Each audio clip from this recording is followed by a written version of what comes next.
여러분 안녕하십니까. 코로나19 통합 뉴스를 시작합니다. 윤석열 검찰총장이 직무정지 일주일 만에 업무에 복귀했습니다.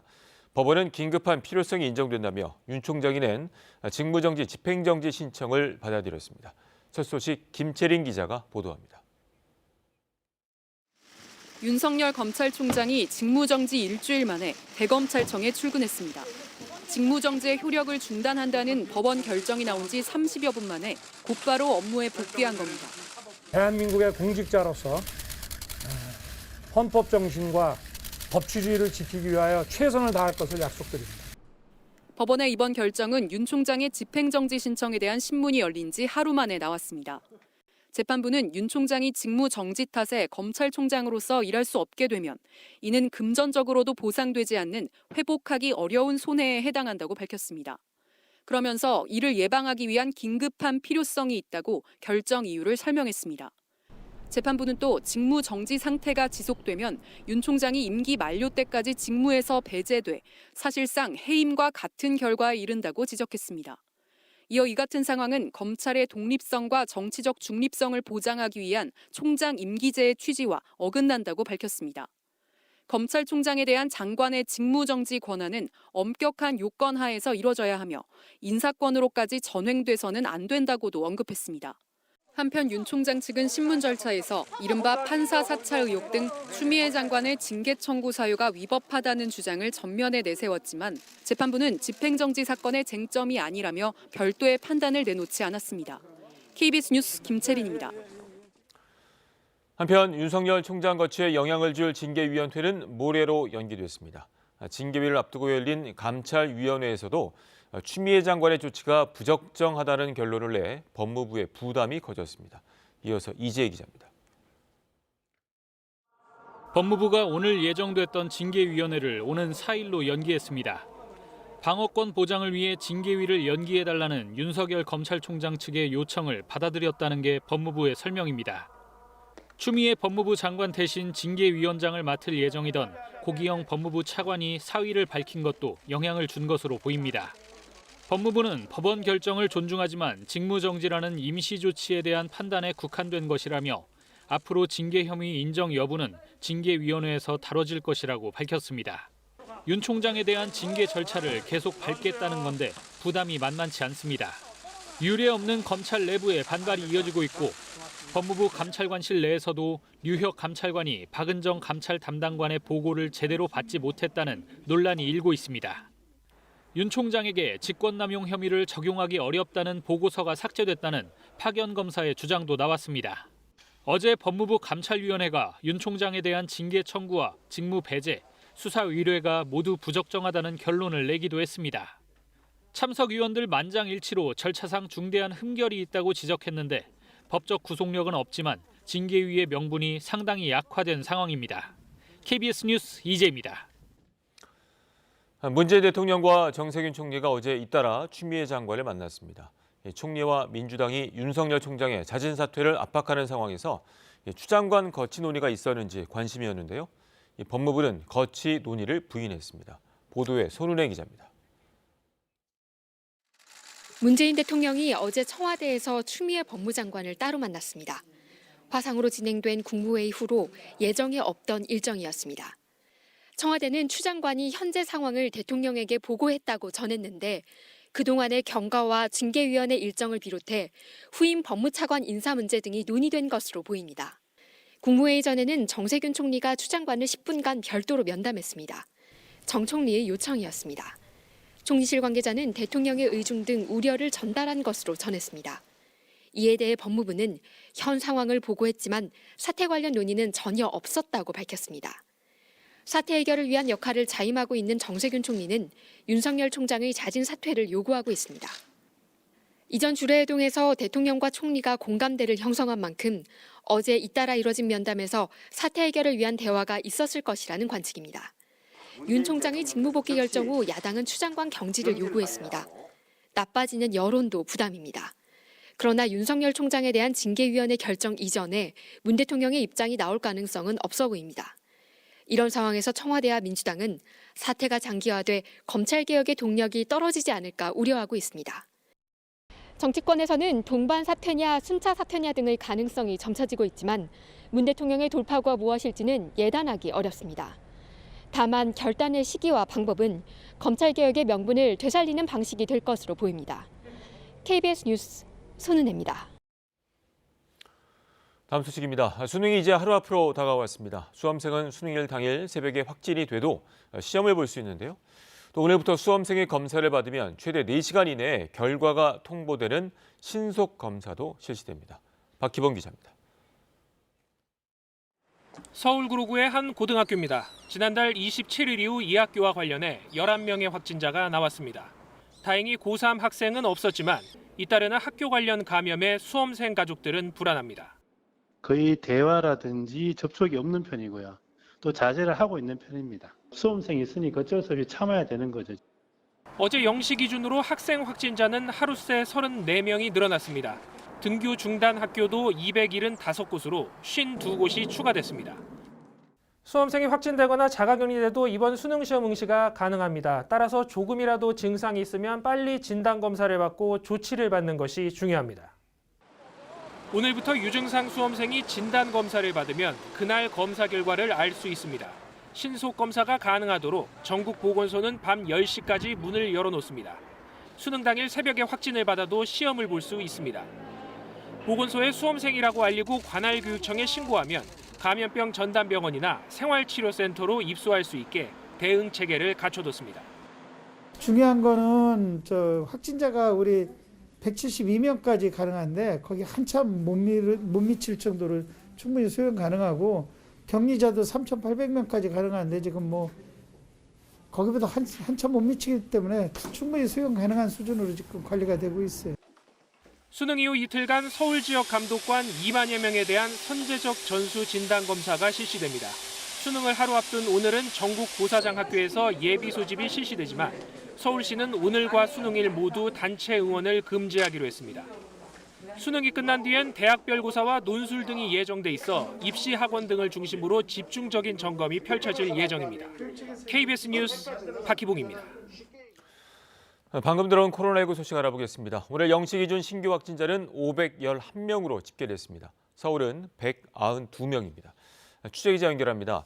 서병립 기자, 신규 확진자 현황 전해주시죠.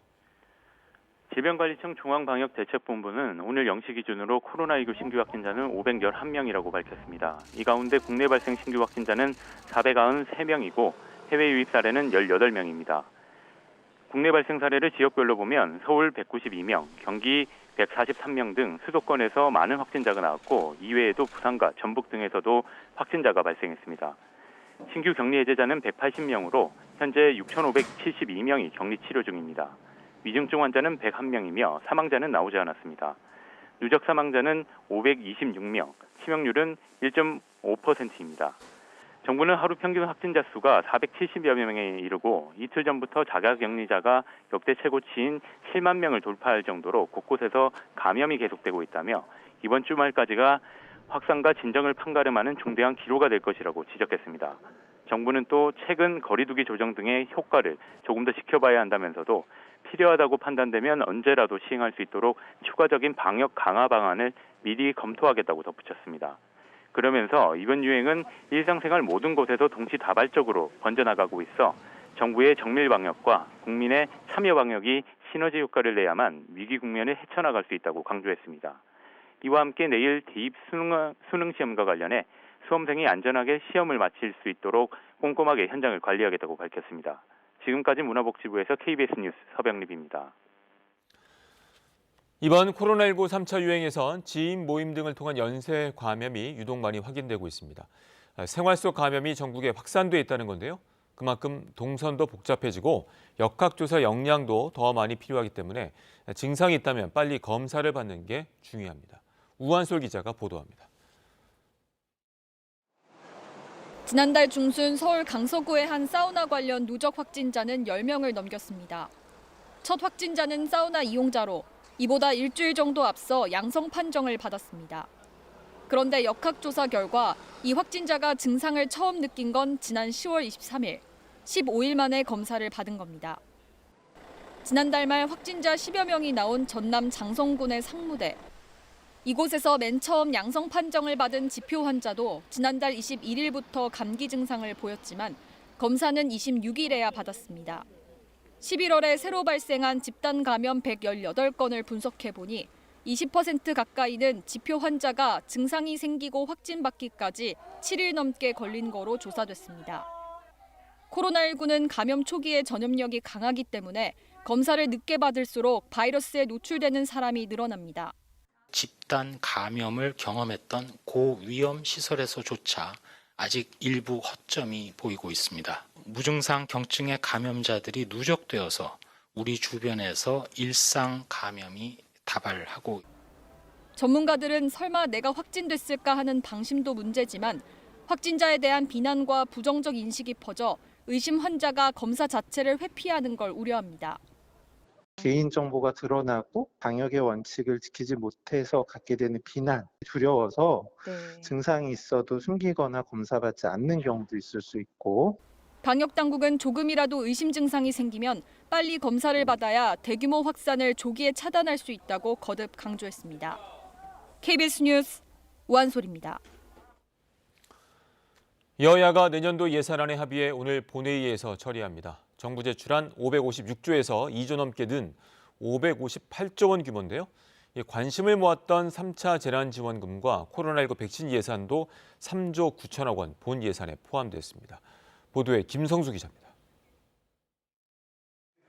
당초 정부가 편성한 내년도 예산안 규모는 556조 원. 여야는 정부 안에서 7조 5천억 원을 늘리고 5조 3천억 원을 삭감하기로 합의했습니다. 556조 원에서 2조 2천억 원 정도가 늘어난 겁니다. 순증액의 재원은 여당 주장대로 국채 발행으로 가닥을 잡았습니다.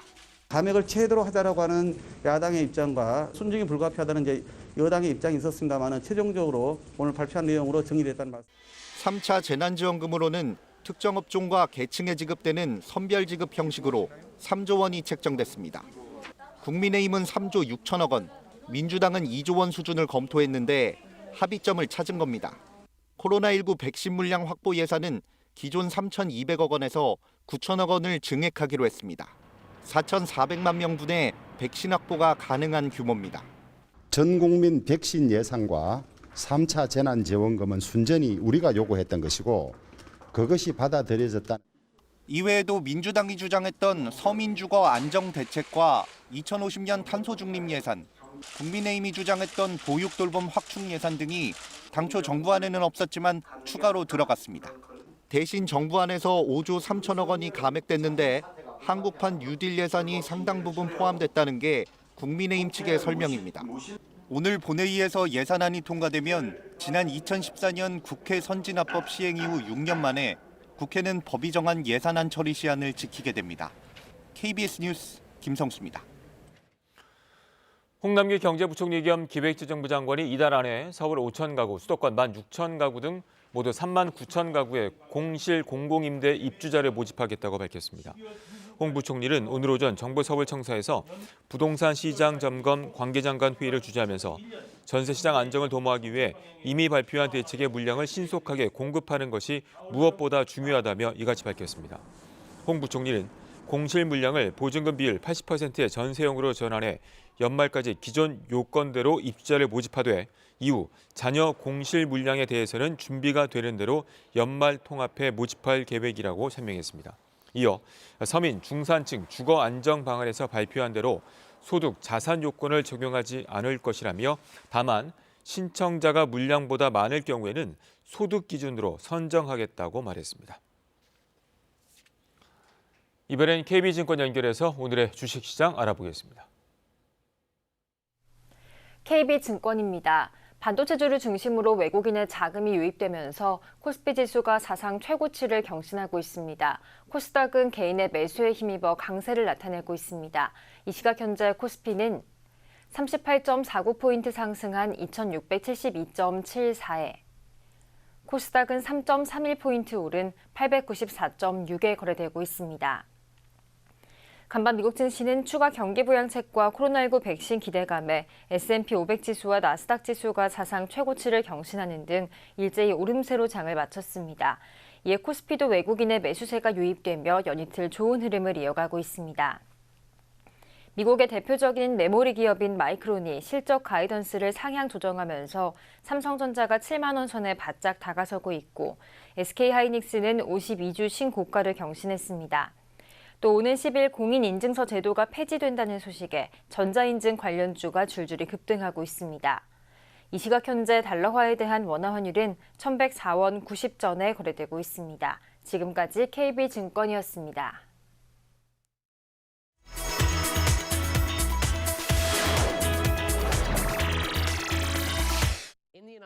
코로나19로 인해 많은 미국인들은 구호의 손길 없이는 끼니를 때우기 어려운 상황입니다. 뉴욕에 사는 레지나는 코로나19로 일자리를 잃었습니다. 최근에는 상황이 더 악화돼 10대 딸 2명과 구호단체로부터 받은 식량으로 하루하루를 버티고 있습니다. It's just a relief that I don't have to purchase all of that. 레지나 같은 미국인이 5천만 명이 되는 것으로 추정되고 있습니다. 구호단체들은 내년에는 80억 명분의 식사가 필요할 것으로 예상하고 있습니다. 40% of the people who right now are turning to food banks for help around the country are people who never before relied upon the charitable food system. 특히 레지나가 사는 뉴욕의 제15선거구는 미국 어린이들 가운데 빈곤율이 가장 높은 편에 속합니다. 비록 본인도 힘들지만 레지나는 이웃 할머니에게 즐거운 마음으로 구호 식량을 나눠줍니다. 코로나19를 극복하기 위해서는 서로가 서로의 손을 잡아야 한다는 것을 알기 때문입니다. 일본에서 열리고 있는 사회인 야구 대회에서 예선 모든 경기를 역전승한 선술집 직원 야구팀이 화제가 되고 있습니다. 일본 사회인 야구 최고봉인 도시대학 야구 대회. 도카이 지구 대표로 J-프로젝트가 출전했습니다. J-프로젝트는 150여 개 음식점을 운영하는 회사 소속 야구팀인데요. 주장인 가타오카 선수는 선술집 홀 담당이고 내야수인 요시토미 선수는 주방 담당입니다. 이렇게 선수 45명이 모두 선술집 종업원입니다. 따라서 오전에만 훈련이 가능합니다. 회사 측은 야구팀을 통해 직원들이 코로나19라는 역경을 이겨낼 수 있는 힘을 얻기를 희망하고 있습니다. これから彼らがエンジンとなってコロナの前の水準まで持ってきてくれるんじゃないかな. 실제로 J-프로젝트는 지난달 열린 지구 예선전에서는 모든 경기를 역전승했습니다. 포기를 모르는 팀이었습니다. 드디어 본선 대회. 아쉽게 패하기는 했지만 그라운드에서 최선을 다하는 선수들을 보면서 다른 직원들은 또다시 할 수 있다라는 희망가를 불렀습니다. 중국에서는 운전 중 조수석에 있는 물건을 집으려다 일어나는 사고가 속출하고 있습니다. 순간 주의력이 흩어지기 때문입니다. 쓰촨성 광안시의 한 도로. 건널목 앞에서 신호 대기 중이던 행인 4명이 갑자기 인도를 덮친 흰색 차량에 치였습니다. 부상자들은 구급차로 곧바로 병원으로 이송됐는데요. 부상자 가운데 70살 노인은 현재 중환자실에서 치료 중입니다. 경찰 조사 결과 운전자는 도로 검색을 위해 조수석에 있던 스마트폰을 집으려다 사고를 낸 것으로 드러났습니다. 장시성의 고속도로에서 일어난 한 추돌 사고. 운전자가 조수석에 있는 우유를 집으려다 앞차를 들이받은 것입니다.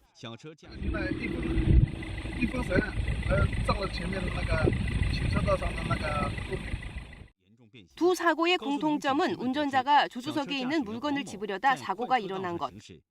전문가들은 운전자의 전방주시 태만은 순간적인 집중력 저하로 이어지고 이처럼 사고를 유발할 수 있다고 경고하고 있습니다.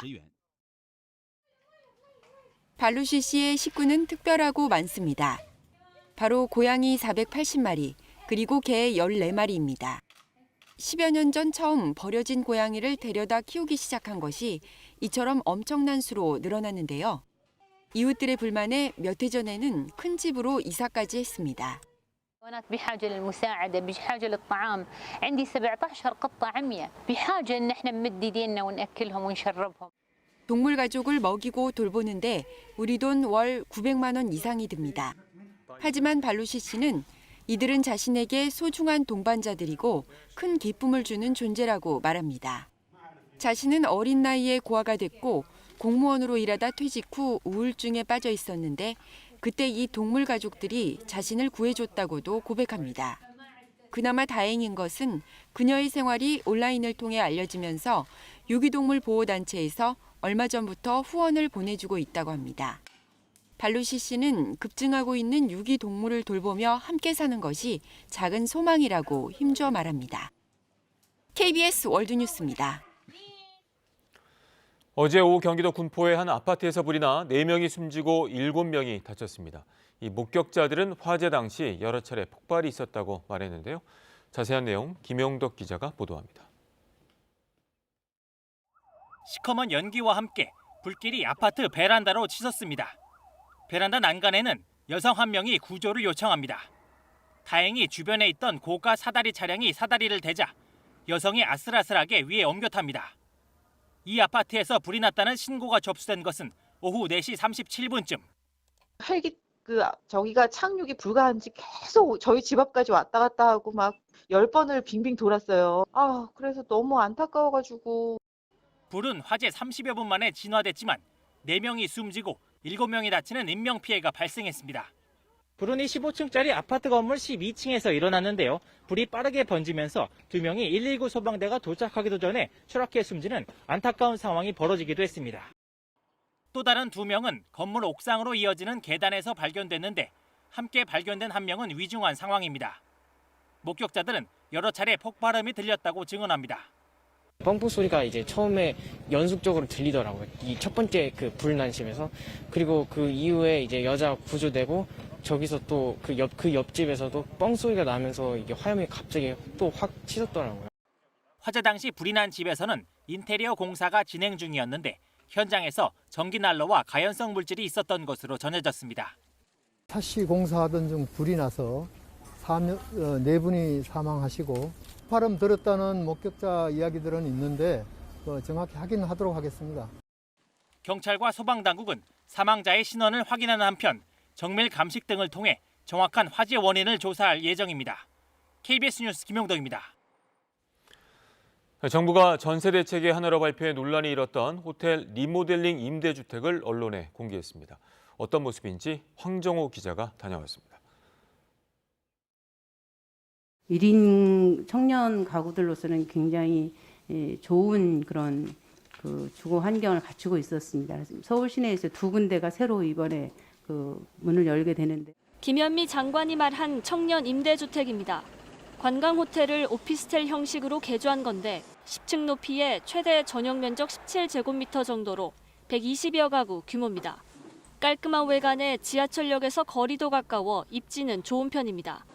안으로 들어가 보니 개인별 주거시설과 함께 공유 주방과 세탁실, 휴게실 등 공동시설도 갖춰져 있습니다. 주방 등을 함께 써야 하는 불편은 있지만 임대료가 주변의 절반 정도라는 장점이 있습니다. 보증금도 일단 훨씬 싸고 월세 같은 면에서도 주변 학교는 한 500에 한 4, 50 이렇게 하는데 여기는 훨씬 싸니까. 도심 내 호텔 객실을 이렇게 방으로 바꾼 임대주택을 1000가구 정도 공급할 예정입니다. 전세 대책 공급 물량 가운데 1% 정도 규모입니다. 일단 1인 가구 대상으로는 합격점을 받았지만 주로 전세난을 겪고 있는 3, 4인 가구가 선택하긴 어렵습니다. 주거복지 측면에서는 어느 정도 실효성이 있는 정책이지만 현재 전세 시장을 안정시키기에는 실효성이 없는 정책이라고. 또 보증금과 별도로 다달이 월세를 내야 한다는 점에서 전세 대책으로 보기엔 한계도 분명합니다. LH는 입주자 요청이 있을 경우 전월세 비율을 조정할 수 있고 3, 4인 가구의 전세 물량 공급에 대해선 별도의 대책이 있을 것이라고 밝혔습니다. KBS 뉴스 황정호입니다. 수해 예방을 위해 정부가 홍수 위험 지역을 표시한 홍수 위험 지도를 만들었습니다. 하지만 정작 국민들에게는 공개를 제한해 왔는데요. 저희 KBS는 시민들에게 홍수 위험을 알리기 위해 홍수 위험 지도를 모바일 등으로 공개합니다. 유호윤 기자가 알려드립니다. 올해 섬진강 범람으로 피해가 극심했던 전남 구례군의 홍수 위험 지도입니다. 침수 장소와 홍수 위험 지도를 겹쳐보니 상당 부분 일치합니다. 상습 정체 구간이라는 게 있지 않습니까? 그렇게 못 나갈 경우는 항상 낮은 쪽으로 물이 쏠리기 때문에 저런 지역들이 대부분 저지대일 가능성이 높습니다.